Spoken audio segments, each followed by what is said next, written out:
இறையேசுவில் பிரியமான சகோதரர்களே, சகோதரிகளே, இறைவனின் ஆசீரும் அருளும் இன்று உங்களோடு நிறைவாய் தங்கட்டும். இன்று ஆண்டின் பொதுக்காலத்தின் 19ஆம் ஞாயிறு.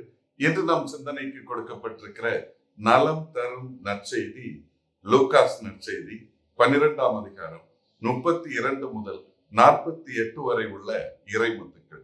இன்று நம் சிந்தனைக்கு கொடுக்கப்பட்டிருக்கிற மைய கருத்து நிலையான செல்வம் எது? அன்பார்ந்தவர்களே, இன்றைய நற்செய்தி நாம் ஒவ்வொருவருடைய வாழ்க்கையிலும் ஒவ்வொரு நாளும் நாம் தேடி சேர்ப்பவை என்று சொல்வது செல்வம் செல்வம் செல்வம் என்று பலருடைய வாழ்க்கையிலே இருக்கிறது. ஆனால் நிலையான செல்வம் எது என்கிறதை அடையாளம் காட்டும்படியாக இன்றைய நற்செய்தி அமைந்திருக்கிறது. அன்பார்ந்தவர்களே, சென் மத துறவி ஒருவரை சந்திக்க ஒரு அரசர் சென்றாராம்.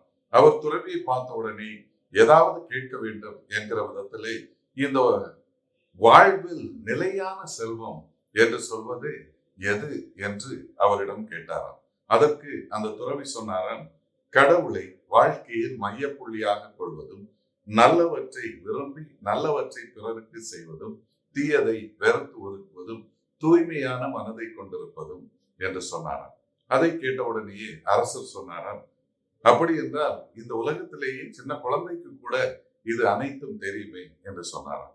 அதற்கு அந்த துறவி அந்த அரசனை பார்த்து சொன்னாராம், ஆம் அரசே, கண்டிப்பாக இது சிறு பிள்ளைக்கு கூட தெரியும். ஆனால் தங்கள் வாழ்க்கையில் இவற்றை கடைபிடிக்க வேண்டும், கடைபிடிக்க முயற்சி செய்பவர்கள் என்று சொல்பவர்கள் மிக வெகு சிலரை இதை வாழ்க்கையில் கடைபிடிக்க தெரியாமல் பலரும் இருக்கிறார்களே என்று அரசரிடம் திருப்பி சொன்னாராம். அன்பார்ந்தவர்களே, வாழ்க்கையில் ஒவ்வொரு நிலையிலும் பல்வேறு தரப்பட்ட வாழ்க்கை சூழலிலும் பணியிலும் நமது ஒவ்வொரு நாளும் நம்முடைய எண்ணங்கள் நம்மை எதை சுற்றி வருகிறது என்று பார்த்தால் நம்மில் பலருக்கும் ஏதாவது விதத்திலே செல்வத்தை சேர்க்க வேண்டும் என்கிற தாக்கத்தோடு நாம் வாழ்ந்து வருகிறோம்.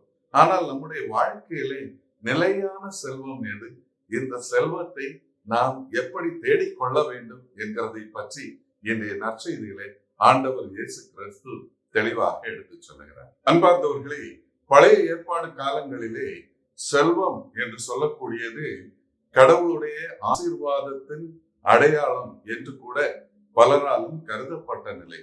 ஆனால் இயேசுவின் காலத்திலே இந்த செல்வம் என்கிற போர்வையிலே மக்கள் பலவாறும் ஏமாற்றப்பட்டார்கள், ஓரம் கட்டப்பட்டார்கள் என்கிறதெல்லாம் இயேசுவுக்கு தெரிந்திருந்தது. எனவே இந்த உலகத்தில் செல்வத்தை சேர்ப்பதை விட நிலையான செல்வம் என்பது விண்ணகத்தில் சேர்ப்பது என்கிறதை ஆணித்தரமாக இன்றைய நற்செய்தியிலே தன்னை சுற்றி இருக்க மக்களுக்கு இயேசு எடுத்து சொல்கிறார். அன்பார்ந்தவர்களே, இயேசு தன்னை சுற்றி இருந்த ஒவ்வொருவருக்கும் உங்கள் வாழ்க்கையின் நாட்டம் இறைவனை நோக்கியும் இறை அரசை நோக்கியும் இருக்க வேண்டும், வெறுமனே அழிந்து போகக்கூடிய செல்வங்களை நோக்கி இருக்கக்கூடாது என்கிறதை இன்றைய நற்செய்தியிலே தன்னை சுற்றி இருந்த கூட்டத்திற்கு அடையாளம் காட்டுகிறார். அதிகப்படியான செல்வங்களை இந்த உலகத்திலே சேர்ப்பது நல்லதல்ல என்பதை இன்றைய நற்செய்தியிலே ஆண்டவர் இயேசு கிறிஸ்து ஆணித்தரமாக எடுத்துச் சொல்லுகிறார்.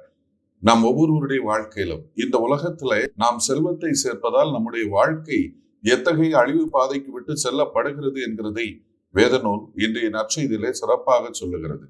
சில எடுத்துக்காட்டுகளை மேலே சொல்ல போனால், லூக்காஸ் நற்செய்தி 12ஆம் அதிகாரம் 16ஆம் வசனம் 21ஆம் வசனம் சொல்லுகிறது, இயேசுவை பின்பற்ற விரும்பிய ஒரு பணக்கார இளைஞனை பற்றி. இந்த பணக்கார இளைஞன் தனக்கு விண்ணக வாழ்வு வேண்டும், தன் நிலையான இறையரசில் பங்கு வேண்டும், தனக்கு இருப்பிடம் வேண்டும் என்கிறதை இயேசுவிடம் வெளிப்படுத்துகிறார். ஆனால் இயேசு அவனுடைய செல்வத்தை பிறரோடு பகிர்ந்து கொள்ள பணிக்கிறார். ஆனால் தன்னுடைய வாழ்க்கையிலே பகிரக்கூடிய மனப்பான்மை இலவன், தன்னுடைய வாழ்க்கையில் செல்வமே மையப்புள்ளி என்று வாழ்ந்த அந்த பணக்கார இளைஞன் இறையரசில் நுழையக்கூடிய வாய்ப்பை நழுவ விடுகிறான். தன்னுடைய சொத்தே தனக்கு நிரந்தரம் என்கிறதோடு அவன் வேதனையோடு திரும்பி செல்கிறான் என்கிறதை பார்க்கிறோம். தீமோத்தேயு எழுதிய 2ஆம் திருமுகம் 4ஆம் அதிகாரம் 10 வசனத்திலே தூய பவுலை டெமாஸ் விட்டு விலகுகிறார். ஏனென்றால் அவர் இந்த உலக சொத்து அவர் மிக அதிகப்படியாக மதித்ததால் தீமாஸ் பவுலை விட்டு விலகிச் செல்லுகிறார் என்று வேதநூல் சித்தரிக்கிறது. அன்பார்ந்தவர்களை, தொடக்க நூல் 19ஆம் அதிகாரம் 26ஆம் வசனம் லோத்துடைய மனைவியை பற்றி குறிப்பிடுகிறது.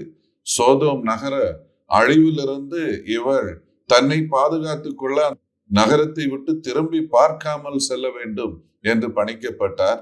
ஆனால் தன்னுடைய சொத்துக்களை திரும்பி பார்த்த லோத்துவின் மனைவிக்கு அவர் அழிவிலிருந்து தப்பிக்க முடியாமல் போய்விட்டார் என்று வேதநூல் நமக்கு சித்தரிக்கிறது. பிரெயின் ஜுவல் என்கிற பொருளாதார நிபுணர் தன்னுடைய புத்தகத்திலே பணத்தை அதிகப்படியாக சேர்ப்பதால் வரக்கூடிய 5 ஆபத்துகள் என்று பின்வருமாறு சித்தரிக்கிறார். முதலாவதாக, பணம் எப்பொழுதுமே அதை இழக்கக்கூடிய தன்மையை கொண்டது என்று சொல்லுகிறார். ஒரு மனிதன் எவ்வளவுதான் தன்னுடைய பணத்தை பாதுகாத்து நிர்வகித்து வந்தாலும் ஒரு குறிப்பிட்ட கட்டத்திலே பல விபரீதங்கள் அல்லது எதிர்பாராத நிகழ்வுகள் ஏற்படுகிற பொழுது அந்த பணம் அவனுடைய கரங்களை விட்டு சென்று விடுகிறது என்று சொல்லுகிறார். இரண்டாவதாக, ஒரு மனிதன் பணத்தை சேர்ப்பதால் அவனுடைய மதிப்பீடுகளை இழக்கிறான் என்று சொல்லுகிறார். ஏனென்றால் பணம் மட்டும்தான் வாழ்க்கையில் முக்கியம் என்று நினைக்கக்கூடியவன் தன்னை தாமே தான் தோன்றித்தனமாக வாழ்வதும் பிறரை எப்படி என்றாலும் எழுதிப்படுத்துவதும் பல விதங்களிலே தன்னுடைய வாழ்க்கையில் மதிப்பீடுகளை இழந்து ஏதாவது விதத்திலே பாவங்களை சேகரித்துக் கொள்கிறார். எனவே ஒரு குறிப்பிட்ட கட்டத்திலே அவன் முழுமையான பாவியாக மாறிவிடுகிறான் என்பதும். மூன்றாவதாக, பணம் என்பது உறவுகளை இழக்கச் செய்கிறது என்று சொல்கிறார். வாழ்க்கையில் பணம் பணம் பணம் என்று பார்க்கக்கூடியவன் தன்னை சுற்றி இருக்கக்கூடிய மனிதர்கள் எவ்வளவுதான் முக்கியத்துவம் என்று நினைத்தாலும் அவர்களை விட தனது பணம் முக்கியத்துவம் என்கிற விதத்திலே பார்ப்பதால் அவன் உறவுகளை விட்டு விடுகிறான் என்று சொல்லுகிறார். நான்காவதாக, ஒரு மனிதன் பணத்தை அதிகப்படியாக சேகரிப்பதால் தன்னையே இழந்து விடுகிறான் என்று சொல்லுகிறார். ஏனென்றால் பல நேரங்களிலே பணம் பணம் பணம் என்று நினைக்கக்கூடியவன் தன்னுடைய வாழ்க்கையிலே தனது உடல் மன நலத்தை பற்றி அதிகப்படியாக சிந்திக்காமல் இருப்பதால் இது அவனுடைய வாழ்க்கையே தன்னையே இழக்கச் செய்கிறது. ஐந்தாவதாக, பணம் அதிகப்படியாக சேகரிக்க வேண்டும் என்ற ஆர்வம் கொண்டவன் கடவுளையே இழந்து விடுகிறான் என்று சொல்லுகிறார். ஏனென்றால் பல நேரங்களிலே பணம் பணம் பணம் என்று வாழக்கூடிய மனம் கடவுள் என்பதற்கு நேரம் செலவழிக்கவோ கடவுளை நோக்கி பயணிக்க முயற்சி செய்யக்கூடிய தன்மையோ அவனுக்கு இல்லாமல் போய்விடுகிறது. எனவே தன்னுடைய வாழ்க்கையின் நிலையற்ற தன்மையை அவன் இழந்து விடுகிறான். கடவுளையே ஒரு பொருட்டாக மதிக்காமல் அவன் வாழ்வதால் அவனுடைய வாழ்க்கையில் நிறைவற்ற நிலை காணப்படுகிறது என்று சொல்லுகிறார். அன்பார்ந்தவர்களே, இன்றைய நற்செய்தியின் பாணியிலே நாம் ஏன் விண்ணகத்திலே செல்வத்தை சேர்க்க வேண்டும் என்கிறதன் நடைமுறை பழக்க வழக்கங்களை இன்றைய நற்செய்தி நமக்கு சித்தரிக்கிறது. அதாவது விண்ணகத்திலே செல்வத்தை சேர்க்க நமக்கு முதல் படி என்று சொல்வது நம்முடைய சொத்துக்களை பொறுத்த மட்டிலே நாம் தாராள உள்ளத்தோடு செயல்பட வேண்டும். அதாவது பகிர்ந்து கொள்ளக்கூடிய மனநிலை வேண்டும் என்று தீமோத்தேயருக்கு எழுதிய முதல் திருமுகம் 6ஆம் அதிகாரம் 17 முதல் 19 வரை உள்ள வசனங்களிலே தூய பவுல் அடிகளார் குறிப்பிடுகிறார். எனவே நம்முடைய வாழ்க்கையின் அடித்தளம் இனி வரவிருக்கும் வாழ்வாக இருக்க வேண்டும், இந்த உலகத்திலே சேர்க்கக்கூடிய சொத்து அல்ல என்கிறதை குறிப்பிடுகிறார். இதைத்தான் லூகாஸ் நற்செய்தி 21ஆம் அதிகாரம் 1 முதல் 4 வரை உள்ள வசனங்களிலே ஏழை கைம்பெண் தனக்கு இருந்ததை முழுமையாக காணிக்கையாக அர்ப்பணிக்கிறார் என்கிற நிலையிலிருந்து அவருடைய தாராள மனப்பான்மையை காண்கிறோம். இரண்டாவதாக, நாம் விண்ணகத்தை உடைமையாக்கி கொள்ள வேண்டும் என்றால் நற்செயல்களிலே சிறந்து விளங்க வேண்டும் என்கிறதை மத்தேயு நற்செய்தி 25ஆம் அதிகாரம் 34-40 வரை உள்ள வசனங்கள் குறிப்பிடுகிறது. அதாவது ஏழையருக்கு உணவு, உடையில்லாதவருக்கு உடை, நோயாளர்களை சந்திப்பு, இவற்றை எல்லாம் கண்டிப்பாக கடவுளுக்கு உகந்த செயல்பாடுகளாக நற்செய்தி வர்ணிக்கிறது. மூன்றாவதாக, நாம் இறைவனுக்கு உகந்தவர்களாக இறை அரசிலே சொத்து சேர்க்க வேண்டும் என்றால் நாம் ஒவ்வொருவருடைய வாழ்க்கையிலும் ஏற்படக்கூடிய துன்பங்கள், இடர்கள், இவைகளுக்கு மத்தியிலும் விண்ணோக்கி பயணிக்கக்கூடிய மனநிலை நமக்கு வேண்டும் என்கிறதை யாக்கோபு முதல் அதிகாரம் 12ஆம் வசனம் நமக்கு சித்தரிக்கிறது. இதைத்தான் திருத்தூதர் பணி 7ஆம் அதிகாரத்திலே தூய ஸ்தேவானுடைய வாழ்க்கையிலிருந்து பார்க்கிறோம்.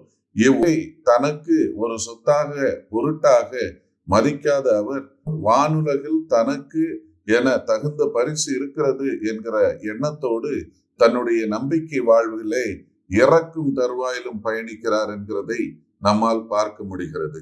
4வதாக, நாம் இறை இல்லத்திலே சொத்து சேர்க்க வேண்டும் என்றால் இவ்வுலக வாழ்விலே கடவுள் நம்முடைய வாழ்க்கையின் மைய புள்ளியாக இருக்க வேண்டும் என்கிறதை வேத நூல் எடுத்துச் சொல்லுகிறது.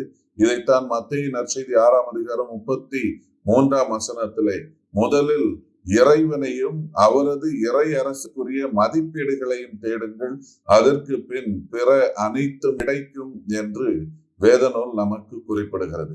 எனவே இறைவனை நம்முடைய வாழ்க்கையின் மையப்புள்ளியாக கொண்டு பயணிக்கக்கூடிய எந்த ஒரு மனிதனும் இறைவன் தான் தன்னுடைய சொத்து என்கிற எண்ணத்தோடு பயணிப்பான் என்கிறதை ஆழமாக ஆணித்தரமாக இந்த நற்செய்தி நமக்கு எடுத்து சொல்லுகிறது. அன்பார்ந்தவர்களே, திருச்சபையின் பாரம்பரியத்திலே பல மனிதர்கள் புனிதர்கள் என்று போற்றப்படுகிறார்கள். இவர்கள் என்ன செய்தார்கள்?